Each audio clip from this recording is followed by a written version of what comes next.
The following is a presentation of the Belly Up Sports Media Network.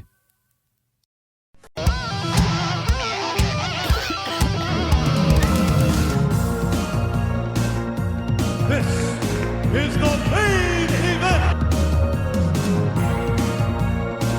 Bonus! That's good. Yeah. Throw me a freaking bonus here.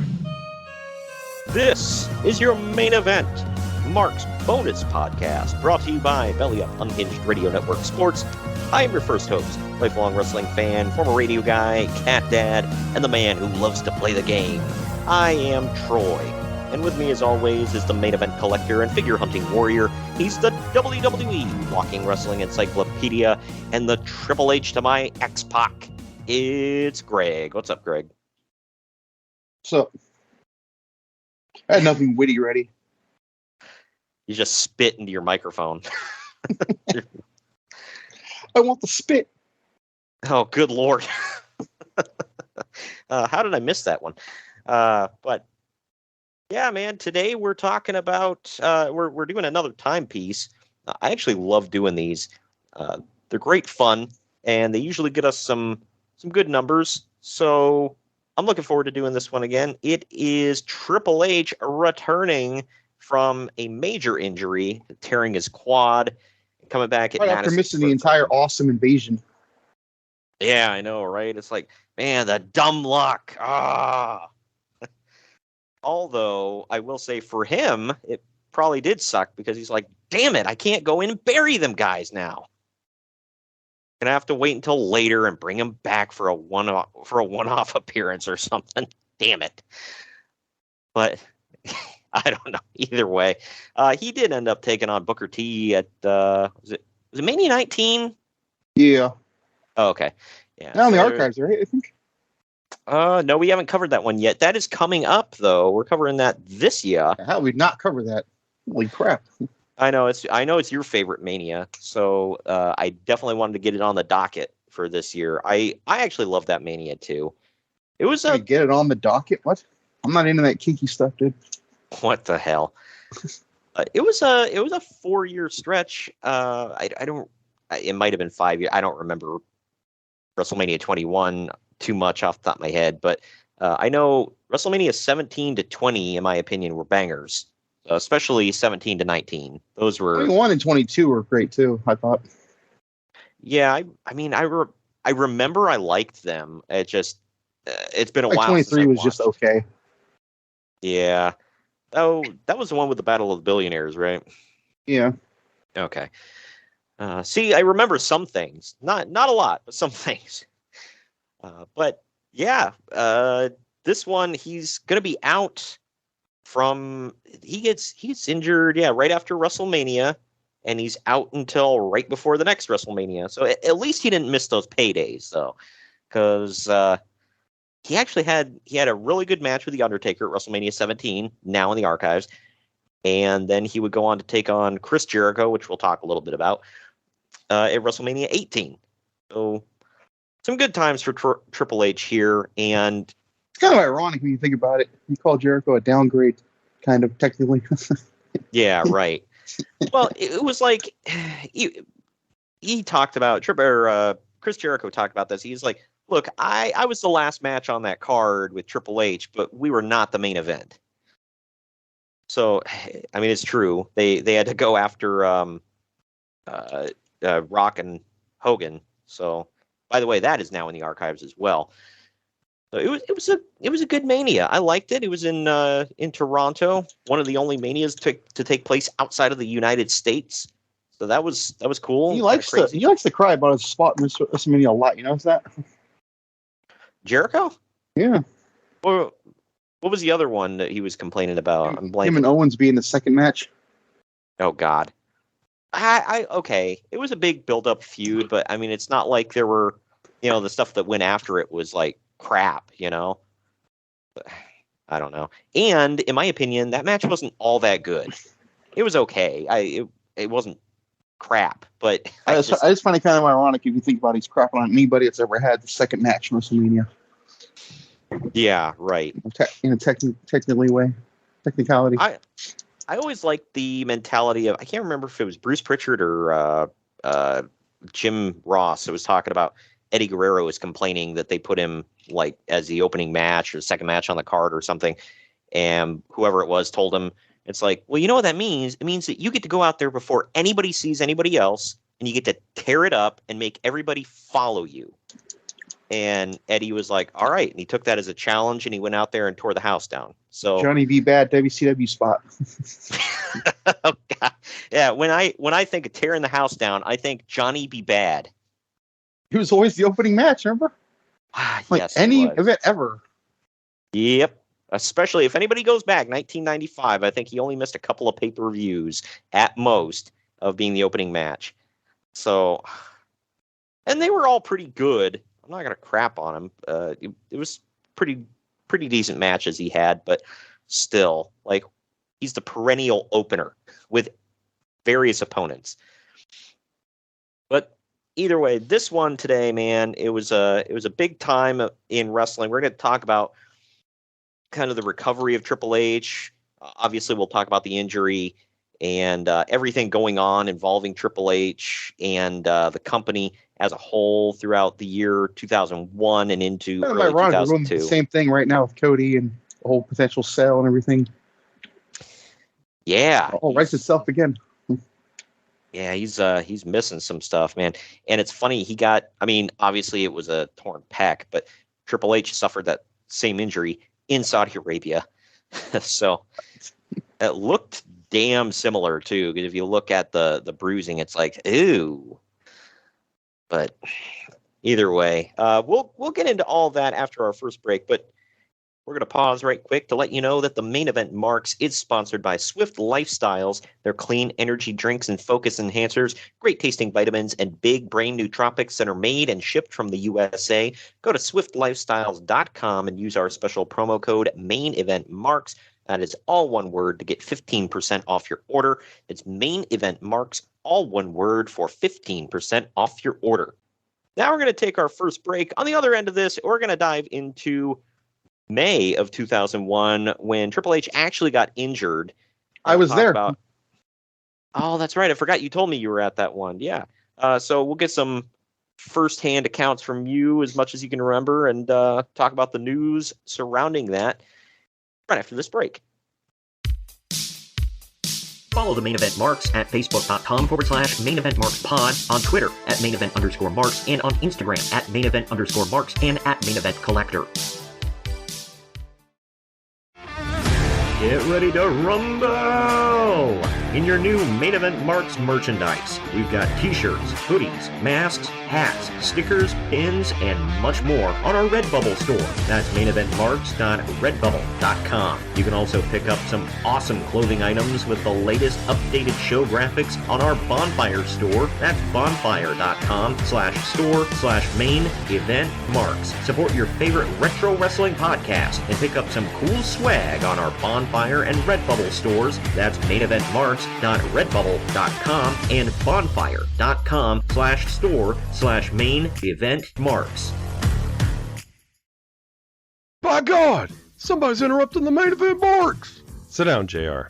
It's just me, Kyle Sullivan, aka Shaggy Von Doom, your host of Here in Puckburg on the Hockey Podcast Network.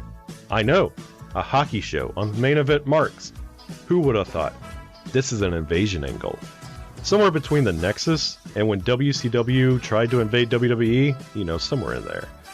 But I'm over here just telling you that one half of your tag team champions over here, Greg, he told his story of his love for the game of hockey over on my show. And if you'd like to hear that story, all you have to do is search Here in Puckburg wherever you get your podcast or on YouTube. In the meantime, Shagamania's got to go run wild on some other hockey show. So, just remember, quote the Raven, nevermore, take your vitamins, say your prayers, and oh yeah! The Main Event Marks are available wherever you get podcasts and on YouTube. Find all of our links on our link tree at linktr.ee/Main Event Marks.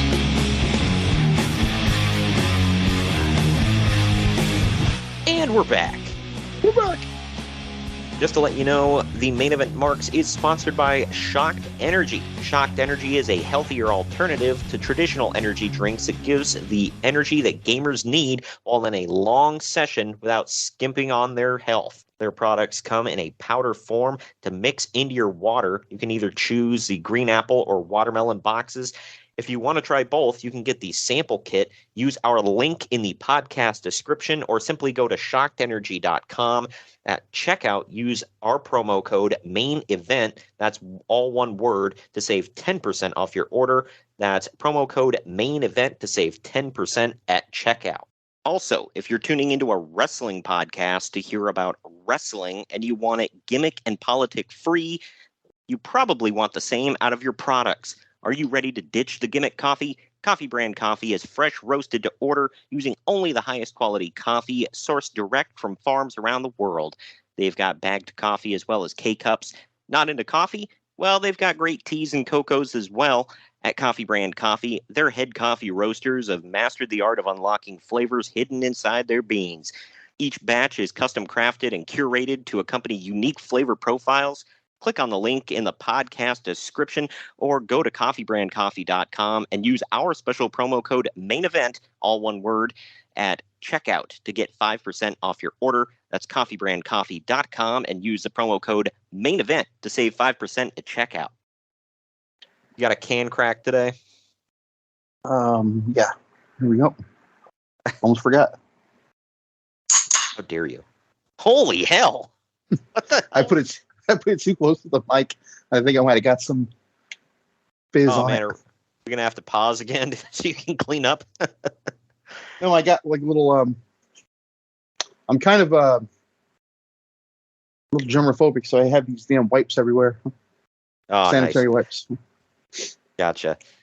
Yeah, that sounded like you were cocking a gun in the background. Like, damn. I just put it too close to the mic. You're like, all right, I'm ready for this show. But If you say what?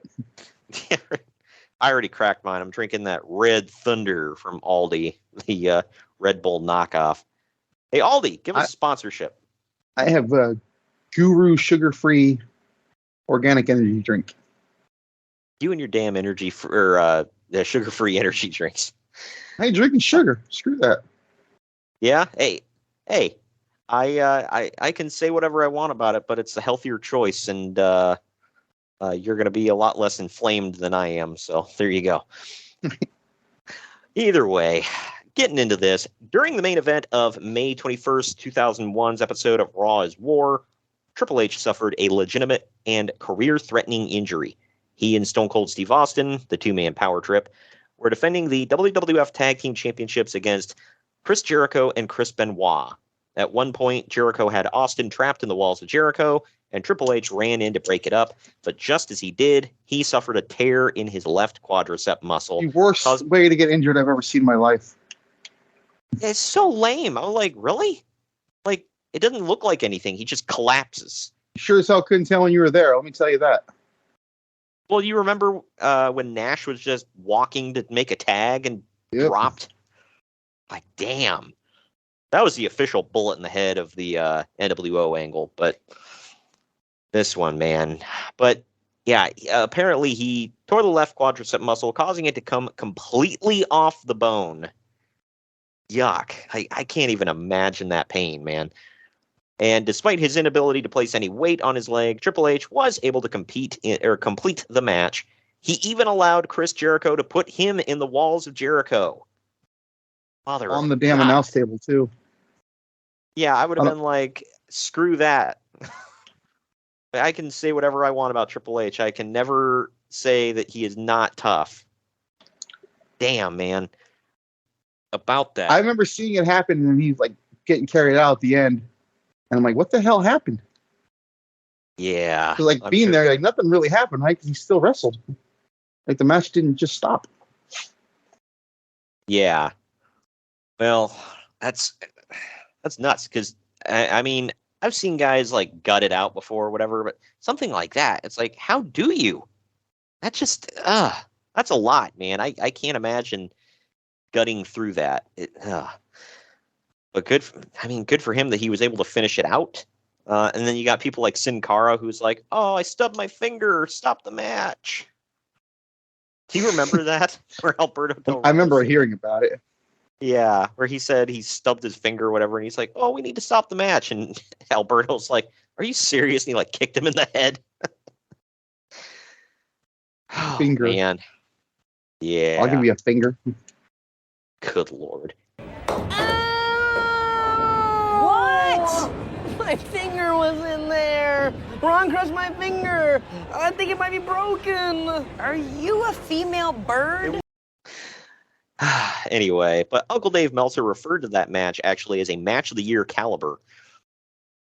I don't remember seeing the match. I mean, did you? I assume you thought it was good. Well, look who's in it. Oh yeah, 2 or 4 like Hall of Famers right there. Well, Benoit not for obvious reasons, but you know what I mean. Triple H will probably have 2, so it's fine. Yeah, right. And he was out. Yeah. Right. Well, that's what Dave Meltzer had to say. But he also says that it was a performance that launched Chris Jericho into the big leagues as a main event star, which is pretty good timing considering another main eventer, Triple H, just went down with a major injury in that same match. Yeah. You have to wonder if all the stuff Jericho did during the invasion was going to be Triple H's. Right. Triple H would have been WCW champion in the invasion. Right. Yeah, I know. Well, they continue on kind of talk about this. We'll cover that here in a second. But Uncle Dave reports that Triple H suffered a full tear of his quad in the final moments of the match, and he will be undergoing surgery this week. Triple H is expected to be out for months, probably until October or November. Yeah, about that. Yeah.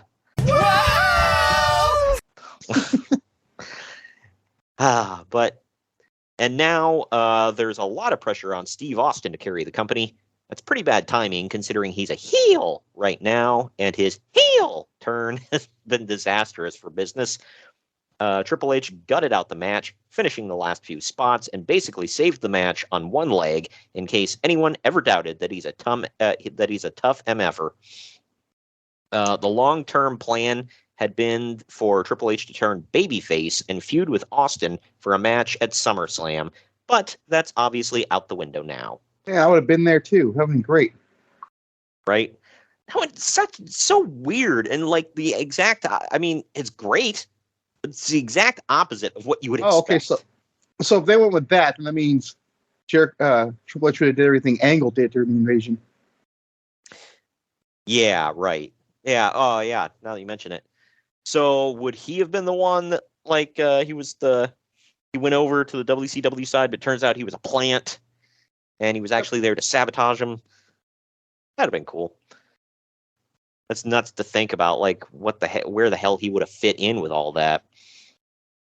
But It's always been one of my favorite what ifs in wrestling. Like, what would he have done? Yeah, right. I mean, there was a whole crop of new people for him to go against there, and You were gonna say go over. well, I mean that's a given. Well, that's a given, but either way, the tear required an operation, which was performed by orthopedic surgeon Dr. James Andrews. This injury brought an abrupt end to the McMahon-Helmsley era. So, it's funny you say that, by the way. Me and a mutual friend, we were watching Raw, and Cody's in Alabama, and they're showing him getting to surgery and all that. Some random doctor, and we're both like, "Where the hell's James Andrews? Who the hell are you?" Probably took his millions of dollars and retired. Not roll tide enough to be doing surgery. Good Lord. But either way, so this obviously brought an end to the McMahon-Helmsley era, as the rigorous rehabilitation process kept Triple H out of action. And then the next week on Raw, WWF showed footage of Triple H having surgery. In the video package, the doctor said that he expected Triple H to be back in about 4 months, to which I got to queue up again. Anyway. But others are saying that the injury was way worse than the video leads fans to believe. It's thought that it could be as late as November before he's back. Longer than that, even. But either way, Triple H is spending the next 4 weeks in Birmingham, Alabama to rehab his torn quad. Yeah, roll tide. Hell yeah. Uncle Dave says to say whatever you want about Triple H, but the guy is dedicated to the business 24/7, and his success is earned. Wrestling is a business where the smart prosper, and Triple H is as smart as they come and works just as hard. I wonder why Dave never prospers. Wow. I couldn't believe it. I was like, man, did a check clear or something, Dave? Because like he's open mouth. But he ended up. Well, Dave lives in San Jose, and the injury happened in San Jose, so he's got to praise it. Yeah, praise the victim. I mean. Yeah, right. But he ended up spending way more than 4 weeks there. He pretty much moved to Birmingham and lived there for the rest of 2001 to do his rehab. I get why he did it, but I just can't imagine picking up and moving to effing Alabama for almost a year. I didn't say it. Hey, I don't think we have any listeners in Alabama. If we do, I mean, yeah, send me your hate tweets. And I believe our buddy Kyle was from Alabama at the time. Oh, from here in Puckburg? Yeah. Yeah, that's right. I can't remember. Didn't he move to Yeah, he moved to Pennsylvania, I think. So, and another state that I hate. How about that? For the record, I don't dislike Alabama. All right, it's just easy to crack on. So. Oh yeah, TJ loves the Crimson Tide. Oh, F that. But. Oh, the Steelers? No. I will say that we have some consistent listeners from up in Michigan. So screw all your teams. Yeah, go blue. Apparently, Greg saying that crappy crap every effing week is bringing some people in. Heaven knows why, but whatever. Either way. How dare you. So thank you all for listening, by the way. So whatever. This one is not necessary. I mean, it's about Triple H, but good Lord. Oh, man. The segue alone gets me. Yeah, right. Well, either way, China had left the WWF less than a month after Triple H went down with his injury. She and Triple H had been broken up for a while, and Triple H was dating Stephanie McMahon. Despite rumors, Bruce Pritchard and others have said that China quit the company on her own accord and was not fired or forced out. Pritchard and other WWF officials also say that her positioning on the card, good or bad, had nothing to do with Triple H. China actually publicly stated that she had not spoken to Triple H after their breakup until years later when she came to pick up Sean Waltman to take him to rehab. I'm sure that wasn't an awkward encounter at all. And knowing what we know about China now, maybe she should have checked herself into rehab along with Sean. I wish we could. Well, I say that because it's like I wish she was a success story like Sean Waltman ended up being. Because I mean, he seemed to have pulled the nose up, and he seems to be doing well and keeping clean now. I wish we could have said the same thing about her, but unfortunately, it looks like that just never happened, and it sucks because just from a human aspect, but also it's like, she was a part of my childhood growing up watching the Attitude Era and everything. So it blows. But either way, speaking of which, in a tabloid interview in The Star with China, she talked about her reasons for leaving WWF and the Triple H Stephanie affair. In regards to the affair, she said that she was suspicious that Triple H was cheating on her with Stephanie, and said that they admitted it when she confronted them. China said that she was heartbroken and had hoped to marry Triple H someday, but despite all of that, she says that it was unrelated to her leaving WWF, saying that she left because she couldn't agree on money terms in her recent contract negotiations. So Jim Ross on his podcast, Grill and JR, said that China wanted to be paid just as much as the male main eventers, and there was no way that the WWF could justify that. So she drew a line in the sand. They said no, and she left. But China went on various interviews for the rest of the year for TV, radio, newspapers, magazines, and the internet, talking about Triple H and Stephanie McMahon. Remember when she went to Impact? Yeah. There for a minute, I was like, is this going to be her return? Is she going to do something? Nope. She got fired for lying about doing porn. So there's that. God.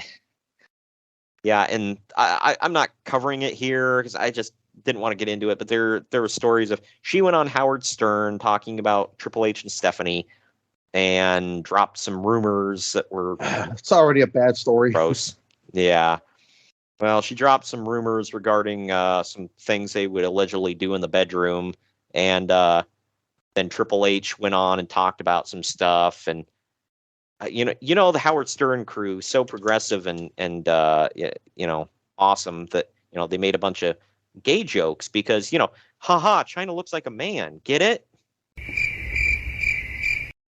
Yeah, I was like, really? Yeah, ironically, you tried to compare her to Nicole Bass at one time, who was famous from the Howard Stern show. Yeah. Oh, well, that was the joke. Oh, hey, check this woman out. She's kind of manly, right? Her. That's a joke. Like, good Lord. Like, you're grown adult men. Sure, we'll say they're grown adults. Yeah, well, in age, we'll say.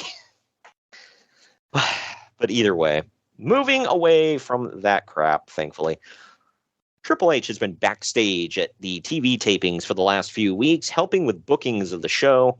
He was told by doctors that all of his extra travel was putting him behind schedule on his rehab time and to stop flying to every TV taping if he wants to make a full recovery. Triple H has decided to listen to the doctors and won't be going to the shows as much.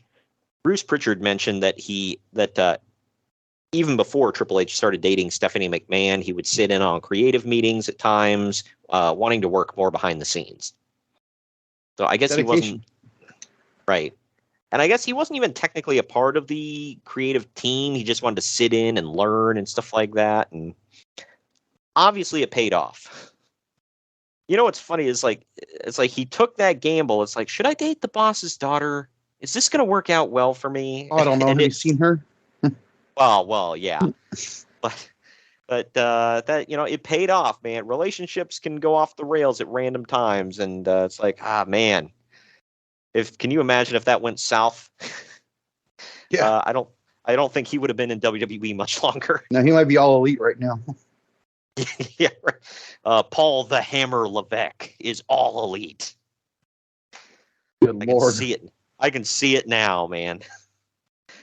But anyway, but no, instead we get a pretender that smashes up a throne with a sledgehammer. Oh, did I say that? Oh, I'm sorry. He claimed it was all a joke or just in good humor. It's nothing personal, Triple H, right? Please hire me back. I do like the fact that the moment he got brought back, that he puts the damn picture on Twitter and Instagram of the throne in his home with his kid sitting on it. Like, see, I still have it. I didn't break it. Yeah. It's like, it was all in good fun, Triple H, I promise.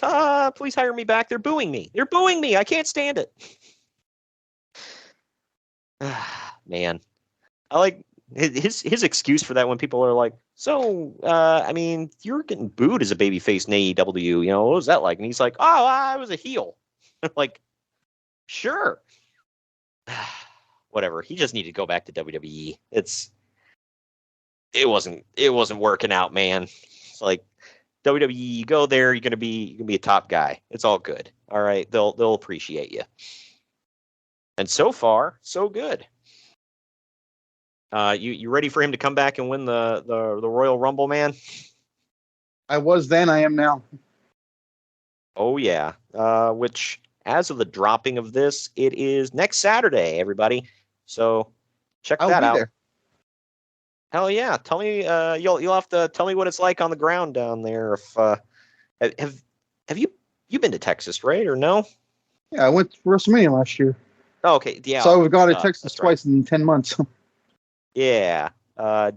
Arlington is like what, middle of Texas, something like that. Yeah. And then San Antonio is far east, I believe. Oh, is it East Texas? Oh, okay. I believe so. All right. Yeah. So culture might be a little different, kind of deserty, I believe. You going to check out the Alamo? All right, my hotel's right in front of it. Hell yeah. Well, that'll help you remember it. No, that one fell flat. Sorry. I was like, I don't know. I thought you were making an old joke. Oh no, cause they always say remember the Alamo. Like Do you remember that episode of Practical Jokers when they were in San Antonio filming? And one of the challenges they had to tell the old dude, you definitely remember the Alamo. Oh my God. That's awesome. Oh man. Well, And the guy's like, I'm not that old. prove it. All right. So this next one's sad, but oddly enough, it involves Triple H at the very end here. Most of this has been happy. Oh, well, of course. But this one involves a death, so it's extra sad. But and Texas. But a Terry Gordy memorial show was held in August and featured Michael Hayes coming out of retirement to wrestle. They opened the show by playing Freebird and a 10-bell salute. So that probably went on for 10 minutes. Gordy was booked to work this show before he passed, and Hayes filled in for him. Hayes teamed with Terry Gordy's son, Ray Gordy, later known to WWE fans as Jesse from Jesse and Festus. I was going to say, and I'll leave it to you. What else was he? Slam Master J. Hell yeah. Hell yeah, man. Cornrows tight. When I think of the son of Terry Gordy, I think White Rapper. White Rapper. Yeah. Well, hey, same thing with when I think of the son of Bill. The hell was his name now? I'm thinking. You remember the one from PG-13? Was it Bill Irwin? Dundee. Bill Dundee. That was it. Yeah, I was trying to think. It was some damn Australian name. When I think of the son of Bill Dundee, I think of White Rapper as well. So and the Nation of Domination. Speaking of White Rapper, another one's son is currently a wrestler in NXT. B squared. Oh yeah, God, I forgot about that stupid ass gimmick. I say it's stupid ass gimmick, but honestly, what gimmick did Bill Buchanan have that was not stupid as hell? I think Right to Censor was his least stupid gimmick. But either way, this team took on Tony Anthony, who some may know as TL Hopper, and Ken Wayne. Because of Hayes' involvement, the WWE actually plugged the hyped the show on their website and on Shotgun Saturday Night. By the way, I messed up. This was not in Texas. I'll correct that here in a second. But the big surprise for all those in attendance was Hayes introducing a special friend at the end of the show, Triple H. He lived in Birmingham during his rehab, so he and Stephanie McMahon were backstage at the show. Needless to say, everyone in the crowd lost it when his music hit, and he did it. He came out, did his water spit, and cut a promo on the stage for the crowd. That's pretty cool, memorializing Terry Gordy and coming out. And can you imagine just getting a ticket to a decent sized indie show, and then boom, Triple H appears? Like, that's more bang for your buck. That happened a couple times when he infamously of NXT. Yeah, he appeared at Progress quite a few times. Yeah, that's those fans. I think I saw footage of that where the fans just like effing lost it, and they treated him like Jesus just returned or something. It was in England, so it'd be like if Princess Di was resurrected. Mother of God, the Queen is here. She would be the Queen right now, ironically. Yeah, right. Her and old Big Nose McGee.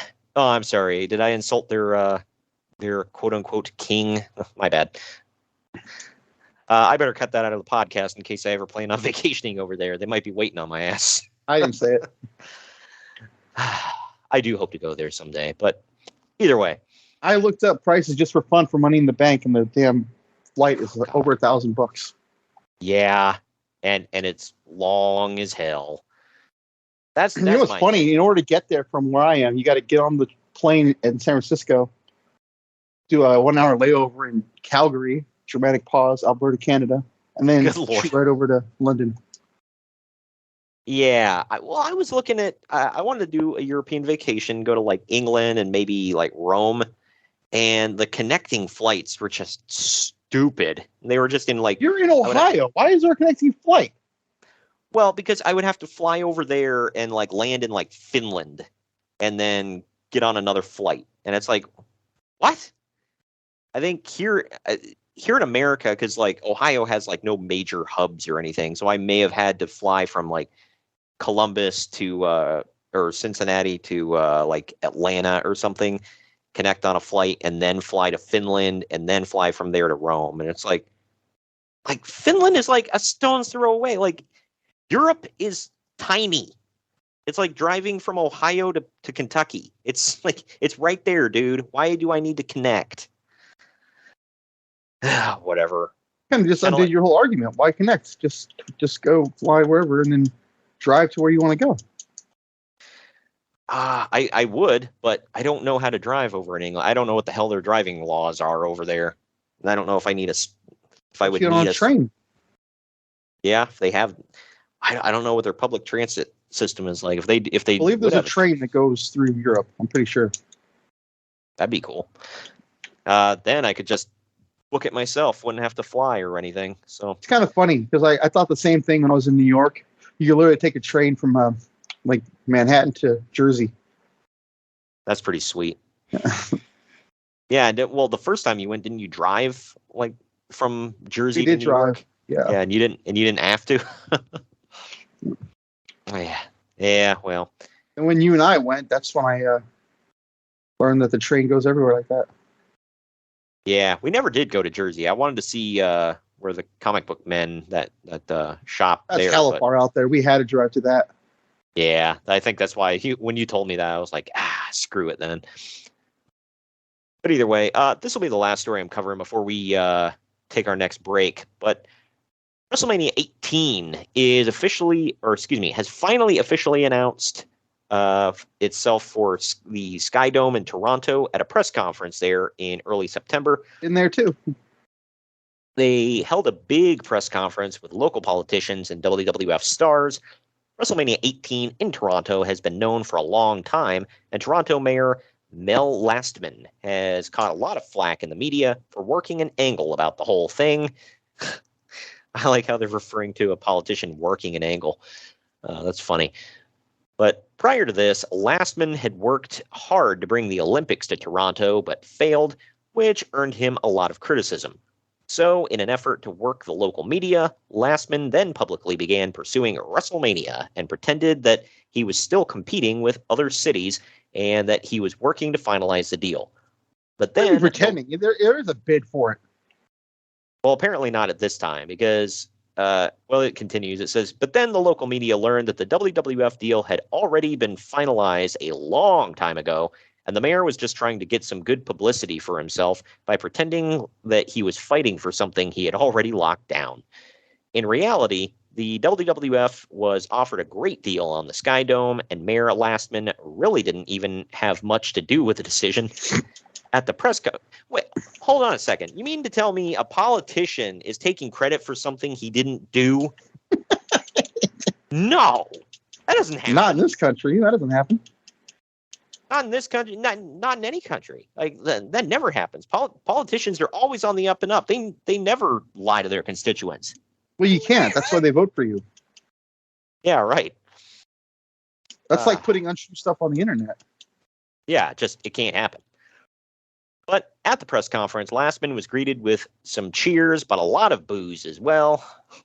Well, he's a politician, so there you go. Triple H was at the press conference and took his shirt off at one point. Uncle Dave says he looks freakishly huge. Huge. Goes Dave. He needs to comment on people's bodies at all times. Oh, yeah. Whether you're a woman and you're, putting on weight, or if you're a guy and you're clearly That's on still one of my steroids. all-time favorites. Yeah, comics, they don't look that good anymore. Yeah. That Yeah, one's 'cause always going to live. The only weight those two have put on is when they had their enhancements. Other than that, Who was complaining about that? Dave, of course. So I assume, I don't know. But well, I was going to say he went after Sable like every single week in the Wrestling Observer for her enhancements. So I'm assuming he didn't like them. Let me know if he says anything about it's this girl. What's that girl's name? She returned last night. As of this recording, it looks like Barbie. Literally, Tiffany Stratton. Oh, she came back and she was huge. Not like physically, just part of her was huge. Good Lord. Oh, that's her. I remember her. Yeah. I suspected there for a while that, she was having some work done, but wasn't sure. But, I mean, again, not complaining, and do what you want, but that kind of confirms it. You can only jack them up so far, man. But either way, we're going to take our next break. It's like being mad at God for not giving you a good enough gift. Right. But we're going to take our next break. On the other end of this, we're going to dive back into all the stuff surrounding Triple H and his injury, coming back to the WWF right after this. Follow the Main Event Marks at Facebook.com/Main Event Marks Pod, on Twitter at Main Event _Marks, and on Instagram at Main Event _Marks and at Main Event Collector. Hey gang, it's Commissioner Cooper of TSS Fantasy. We are the fantasy show of the people. Expert fantasy advice, free contests, leading expert medical and legal analysis, and most importantly, you. Interact with us on all social media platforms or check us out at tssfantasy.com. You can hear us on Spotify, Apple and Google Podcasts, iHeartRadio, and many more. Check out the fun today and be a part of the most interactive fantasy show around. TSS Fantasy, the fantasy show of the people. Hello, everyone. My name is Ryan McCarthy, and I'm the host of the No Credentials Required podcast. Start your work week with the Monday Drop-In, where I talk about the sports beat in the Capital District, also known as the Mighty 518, as well as Metro New York sports from an upstate point of view. I also give a life lesson from a weekly sports story, so you might learn something from that. I also have a midweek podcast where I interview different sports personalities and talk about a wide array of topics.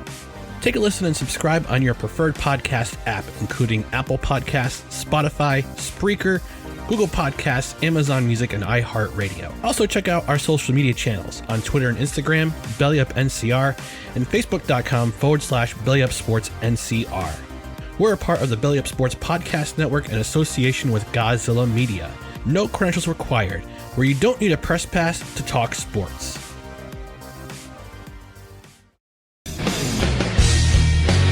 Event Marks are available wherever you get podcasts and on YouTube. Find all of our links on our link tree at linktr.ee/Main Event Marks. And we're back. We're back. So getting back into this here, Triple H did an interview with FHM magazine, not sure what that is, and talked about the criticism that WWF received for continuing the show on the night Owen Hart died. Triple H said that the criticism pissed him off because Owen was his friend and that Owen would have wanted the show to go on. Uncle Dave wrote, quote, "Yeah, how dare those people like Owen's wife and family members question that decision?" Yeah, I don't know. That'll be talked about until the end of time. That and the Montreal screw job. This one, I think, has gotten more play recently, too, because people have been talking about the DeMar Hamlin situation in the NFL, where they canceled the game, postponed the game, after his injury. And he didn't actually die. Looks like he's going to make a full recovery, luckily. By the grace of God. Yeah, right. And that, they postponed that when that happened, but people brought up, they're like, well, if Vince McMahon ran the NFL, they'd keep the game going and force him to go back out there. It's like, I mean, maybe, I don't know. Like, I can see the call to end it. I really do. But I can also see it's like, I don't know, keep it going. I really did. I don't know. And this happened, 23, 24 years ago, whatever. So it is what it is. It happened. But by the beginning of October, it was reported that the latest on Triple H is that he isn't expected to make it back by Survivor Series as originally hoped. Now it's looking more like December. Yeah, about that. Cool. Problem. They shouldn't even have put a label on it ever. I mean, do I have to cue it up again? So, yeah. It's like a play right now. I saw it in the news. They're trying to get video game companies to stop announcing games ahead of time because of all the delays. Like, maybe you shouldn't be announcing comebacks either if you don't know. Right. Well, it's like movies anymore. Like, I can't remember the last time a movie actually got released when they said it was going to be released. Yeah. Like, good Lord. But don't date anything. Just say, hey, it's coming out in a couple months because we're done with this, that, or whatever. Yeah, right. I don't know what the deal is anymore with why there are so many delays on everything. Right. but there are so many delays, like everything, man. Nothing gets released when they say it's going to be released, and I don't understand it. Like, maybe these companies are like, they announce these dates thinking, oh, well, I'm going to crack the whip and, make them rush it. It's like, well, clearly it's not working. Like, unless you're doing it yourself. Right. Yeah, because there are so many games now. Like, when you're about, like, I'd say 2 months out, pretty safe usually to announce a release date. Usually. Well, through the power of the internet, too. I'm not saying you don't need to have one, but you don't need to have one. People will see it. Right. Oh, it's coming. Okay, now I know. I saw it on, like, IGN or whatever. Right. Speaking of announced dates, by the way, if anybody goes and checks out either our YouTube or our TikTok, I released a video earlier this month. I'm going to do it every month with the video games coming out that month with their release dates. I'm putting them on there so everybody kind of gets an idea of what's coming up. Kind of crapping on the whole conversation we just had, but okay. Well, that's why I'm doing it the month of. So, I mean, if it's the month of, I'm assuming it's safe. It could be wrong, but if you're announcing like, oh, it's coming out in like 2 weeks, it's like, I'll believe that. If you say, oh, it's coming out at the end of the year, I'll be a little bit more skeptical. I don't believe it until I see that it says game insert game name here has gone gold. Well, that's why so many people have given up on pre-orders now. They're like, I pre-order it, and then I might not even get it. Yep. So I've heard that from a few people that used to pre-order damn near everything, and now they've given up. Well, pre-ordering's kind of dead anyway. It means you can download any game you want. Right. And you can pre-order /pay on like, Xbox or PlayStation or whatever, but I mean, it's not like they're going to run out. So what's the point? You can even preload now too. Like have it on your hard drive before it's released. Oh yeah, that's true. Before the No Mercy pay-per-view, Triple H worked out in a ring for the first time since his injury. He's currently looking for December for his return.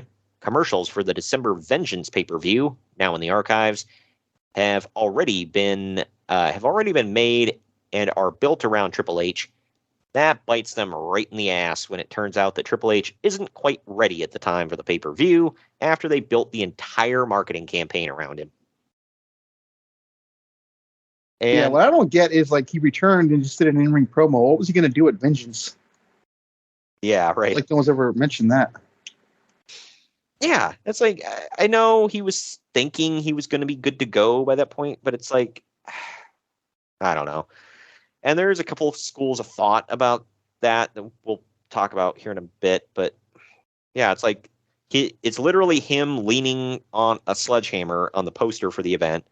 All the, like the transitions and whatever had a sledgehammer smash in the screen. It was all about Triple H. So it was just weird when he wasn't there.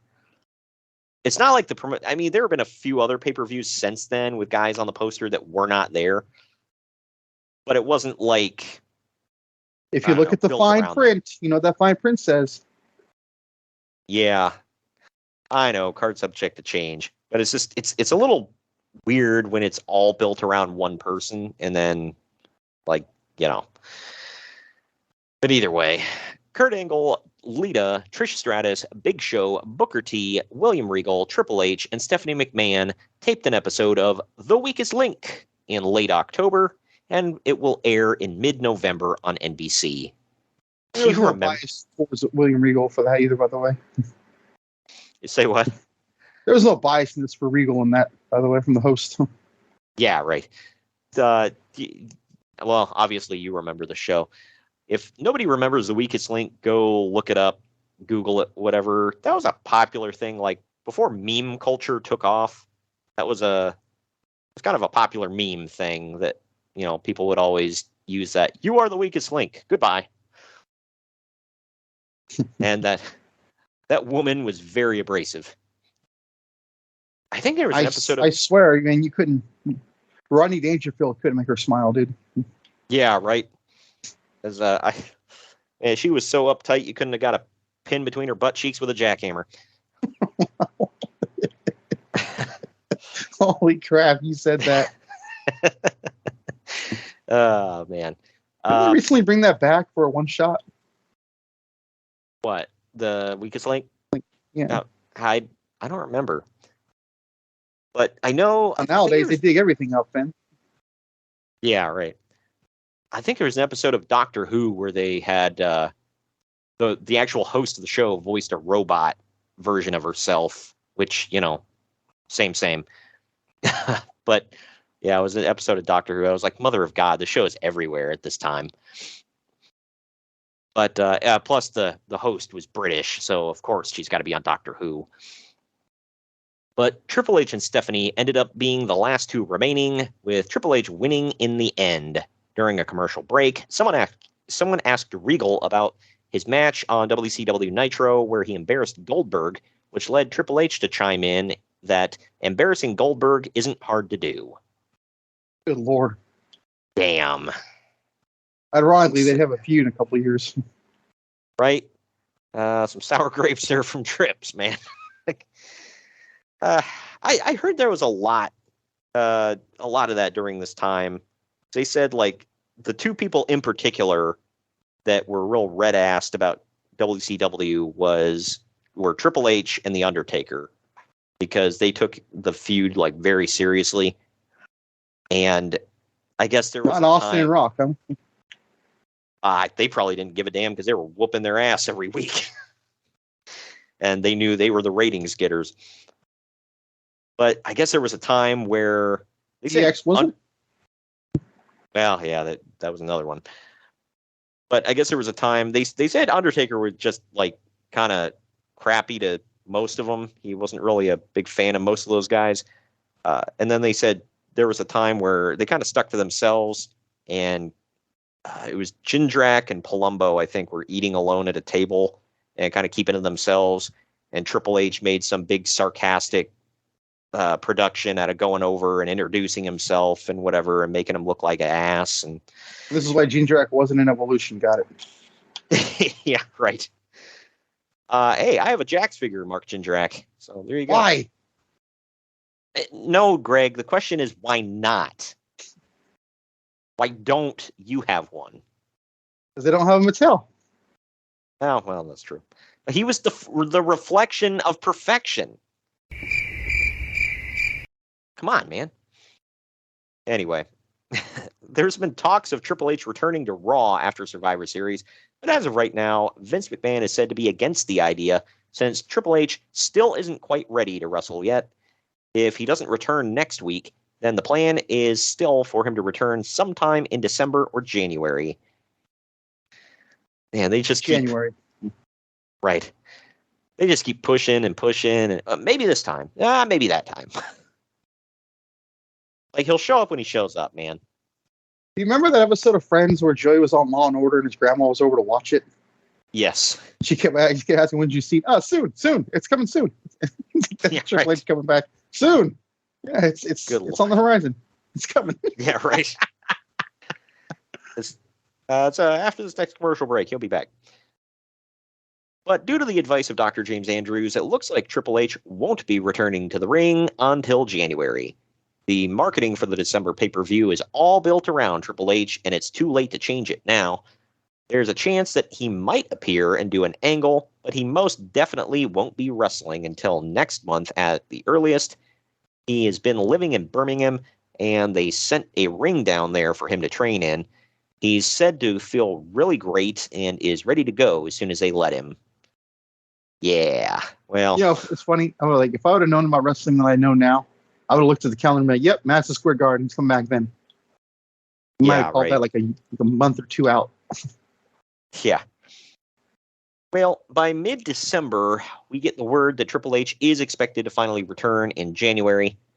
The advertising for the entire Vengeance pay-per-view show was all built around Triple H. Posters and commercials with him were made and sent out months ago, back when they thought that he would be back by now. But it's kind of ironic, by the way, they built that show around him, but then it became something bigger because it was the unification of the titles. Yeah, right. As much as I love Triple H, I believe that was a little bit bigger. Right. It was the biggest night in Chris Jericho's career, that's for damn sure.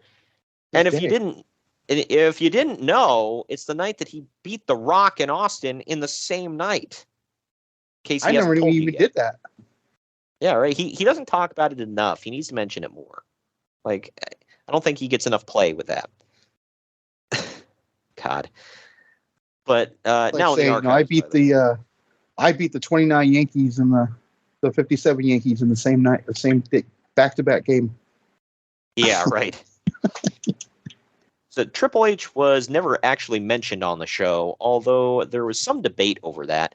Many in the company felt that he should have at least made an appearance, since he was all over the promotional material for it, and there was a concern that they would be criticized for false advertising.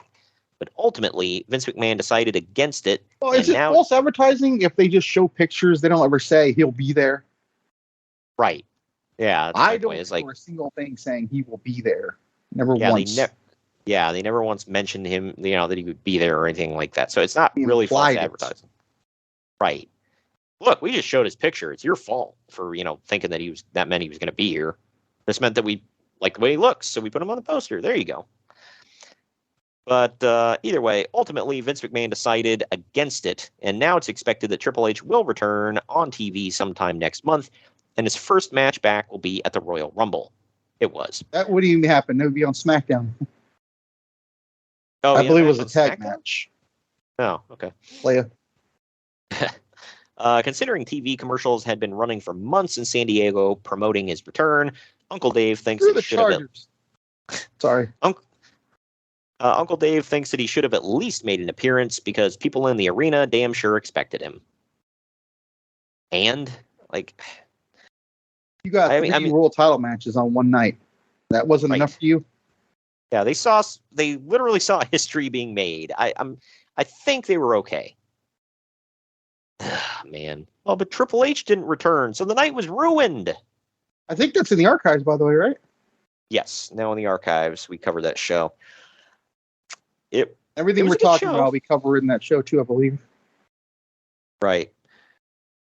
Yeah, it was a good show. I enjoyed watching it. Obviously history was made, so good stuff. Let's take another break right here, so that when we come back, we can kind of wrap stuff up and get into his actual return right after this break. Follow the Main Event Marks at Facebook.com/Main Event Marks Pod, on Twitter at Main Event _Marks, and on Instagram at Main Event _Marks and at Main Event Collector. What's up, everybody? I am the hardest part of the ring, the host of the Apron Bump podcast. Ugh. Another wrestling podcast. How many times can I listen to fans tell me who needs a push, who doesn't need a push, who brings Vince's coffee these days? Enough! The Apron Bump is about the journey. It's about nostalgia. It's about discovering new forms of wrestling to really tickle your pickle as a wrestling fan. The podcast brings you reviews of wrestling events all over the world, whether it's WWF, WWE, WCW, ECW. We even cover the golden eras of Ring of Honor, Progress, TNA. and more promotions in the future as well. New episodes every Wednesday. Bump day, yeah? Go to apronbump.com or go to your favorite podcast platform or YouTube and subscribe today for the most diverse, fan-friendly wrestling podcast in the world. I'm Hard. Good morning, good afternoon, good evening, and good night. My name is Thomas, and what's your name? I'm Alan. Yeah. We're brothers. That's right. Yeah. Same mother and father. Your room was... we shared the room. Shared a room? We shared the room. Thought I knew your face. Yeah, we go way back, mate. Yeah. We should do a podcast then. We have. We do a podcast? We do a podcast. What's it called? The Broadcast. Yeah, that was planned. Yeah. Well, what do we do? Well, we cover all different things in the world of pop culture. We're talking about comic books, we're talking about professional wrestling, and we're talking about movies. Go back and watch classic retro wrestling events, the likes of WWE, WCW, and if you do like that, you can check us out on Apple iTunes, also on Podbean, Anchor, and on Podknife. Also check us out on Twitter at The Broadcast. That's BROKAST. They nearly stuffed up the ending. No, it's all right. Good on you. Yeah. Instagram also at The Broadcast Podcast. Remember, we don't spell it with a C. We spell it with a K. Sorry, mate. Take it easy. The Main Event Marks are available wherever you get podcasts and on YouTube. Find all of our links on our link tree at linktr.ee/Main Event Marks.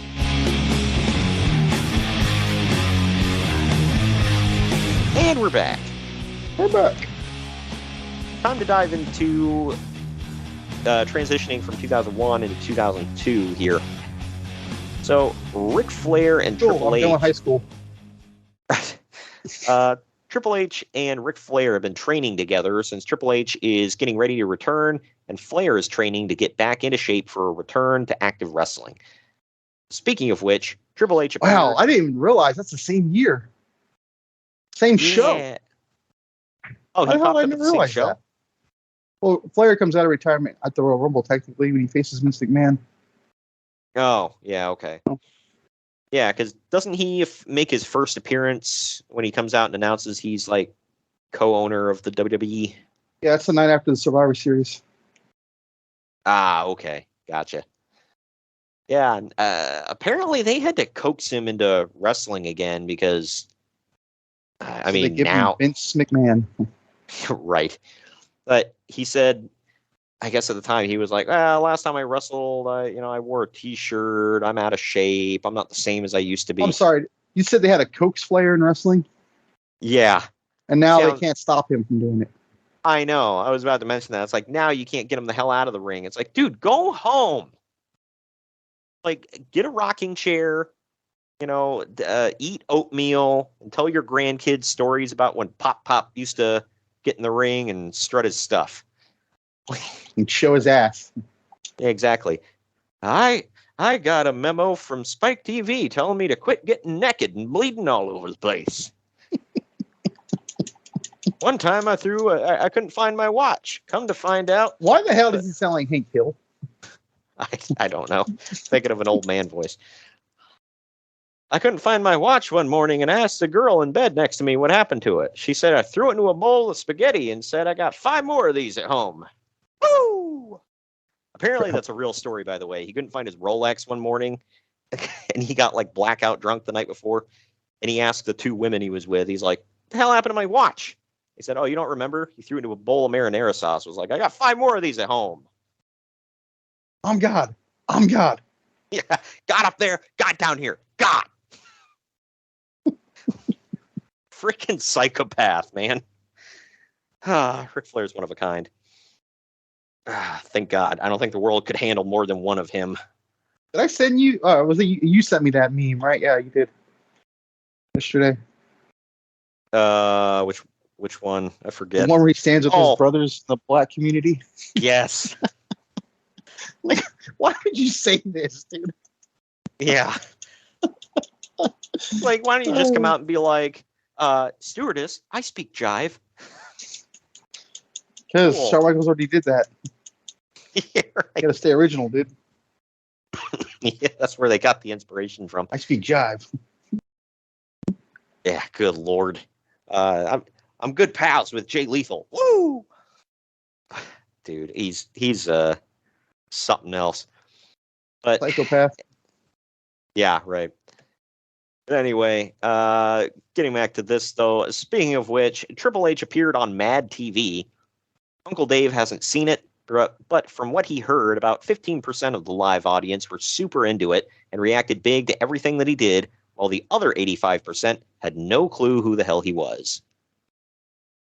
I don't believe that. 85% of that crowd had no idea. Like, come on. I don't believe that. Wrestling was still fairly big time during this time right here.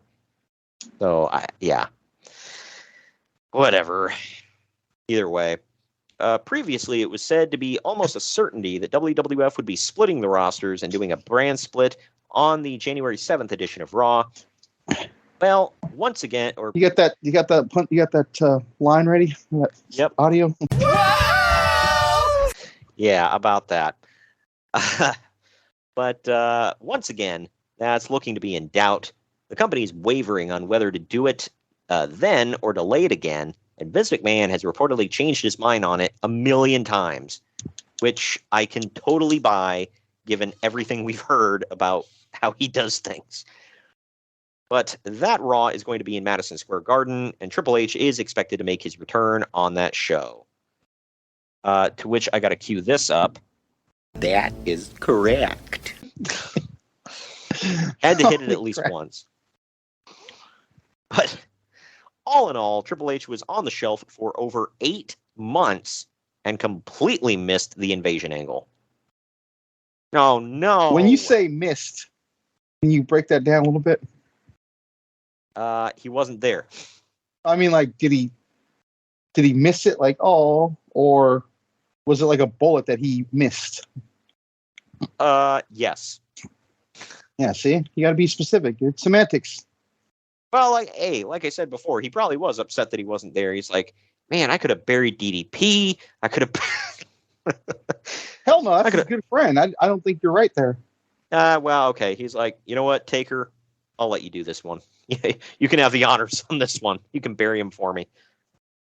To be fair, DDP was buried before the whole thing really even started. Yeah.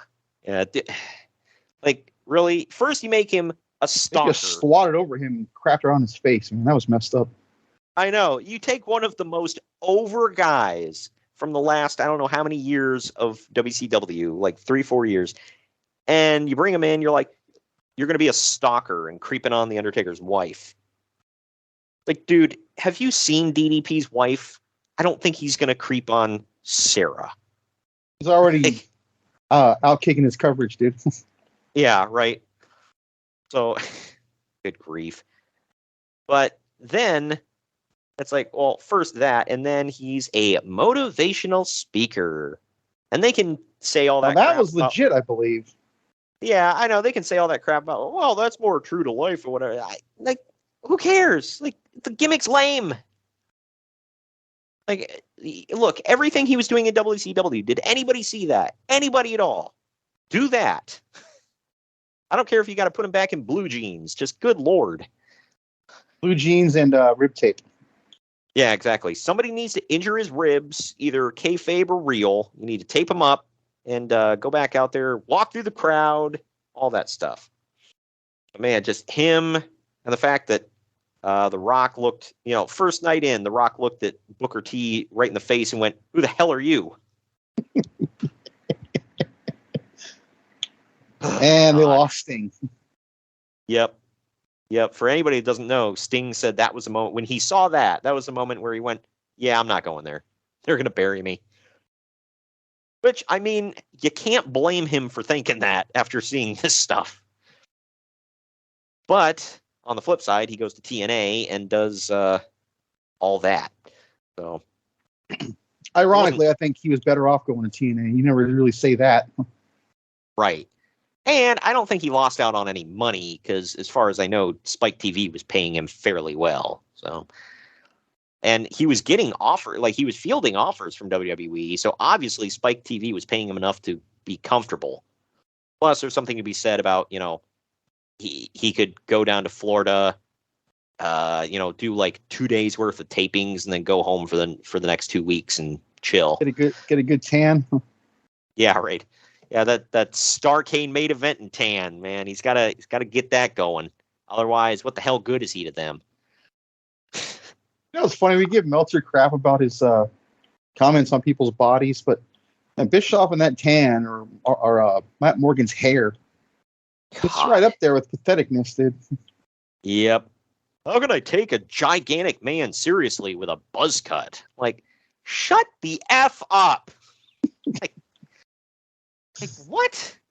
And then, the dude who wears all black and paints his face, wears a trench coat, sits up in the damn rafters in the dark. Yeah, he's not tan enough. Like, what? What the fuck? Like, I love Bischoff, and I defend most things that he says and does, but what defense is there for that, man? He crapped on the main event of the biggest show they ever had because Sting wasn't tan enough. God, I don't even know what to say about that. If you notice, Conrad has never let that go. Nope, he brought it up. Nor should he. Brought it up a few weeks ago, if I remember correctly. He started yelling at him again. And Bischoff he's like, you don't get it. It's like, no, nobody gets it. Like, the only people that, quote, get it are you and Hogan. And Hogan, Matt Cardona. Yeah. Good Lord. Yeah. Anyway, so finally getting to the moment of truth here. Triple H made his long-awaited return to the WWF on the January 7th, 2002 edition of Raw. He actually worked 3 house shows before this, but he made his Wow, that's official... kind of news to me. Yeah, I didn't know that. Can you imagine him coming out at a house show and people just lose their effing mind? Added value, bro. Exactly. Well, it's like when I saw Starcade here at WWE Starcade here in Cincinnati. Yeah, it was down in Cincinnati. Not too many years ago, 2-3 years ago. And it was when Bray Wyatt was out. I know, shocker. He was out, for an extended period of time. But there was like no talks of his return. Nobody knew what the hell was going on. And then he just randomly comes out and wrestles a match at Starcade. And everybody was like, holy crap. Like, where have you been? But either way, this was his first official TV appearance on Raw at Madison Square Garden. And he had an enormous pop. I remember it was just like, I watched it live and it was effing just deafening, even through your TV. Triple H tore his quad, as we know, back in May of 2001 and has been out ever since. And the ovation for his return blew the roof off of MSG. It's literally exploding.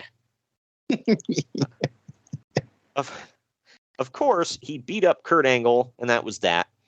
Triple H was much bigger than when he left, and Uncle Dave says, given the seriousness of his quad injury, bulking up that huge may make him more injury-prone, not less, and may hamper his in-ring ability. Oh, yeah. Let's talk about that. Hampering his in-ring ability, no. And I wouldn't necessarily call him injury-prone, but he did suffer quite a few, Another torn quad was one of them. Yeah, he suffered a couple torn quads. There was that where he pulled his groin. I want to say there was one or two other. Either way, I mean, he wrestled through some of them. Not the quad, obviously, but maybe there's something to it. I don't know, but still. Either way, Triple H went on to win the Royal Rumble on January 20th, receiving the undisputed WWF Championship match on March 17th at WrestleMania X. God dang it, pal. But he received that match on the March 17th WrestleMania X8. Now in the ironically archives. Against the guy he hit when he tore his quad. Yeah, right. It all comes full circle, man. But where Triple H defeated Chris Jericho for the undisputed WWF Championship and you can say this about a few Manias, but this may go down in history as the biggest why is this the main event match in all of WrestleMania. Well, maybe not the biggest. I would say maybe Hogan versus Sid at WrestleMania 8. That's another one that's up there. But yeah, either way, that wraps You it know up. why Hogan closed the show? Because that was his last match. No, that was another thing. Because Hogan must pose, pal. Hogan and Warrior must pose. Oh, well, of course. My God, it's the Ultimate Warrior back to screw us out of more money. I mean, he's back.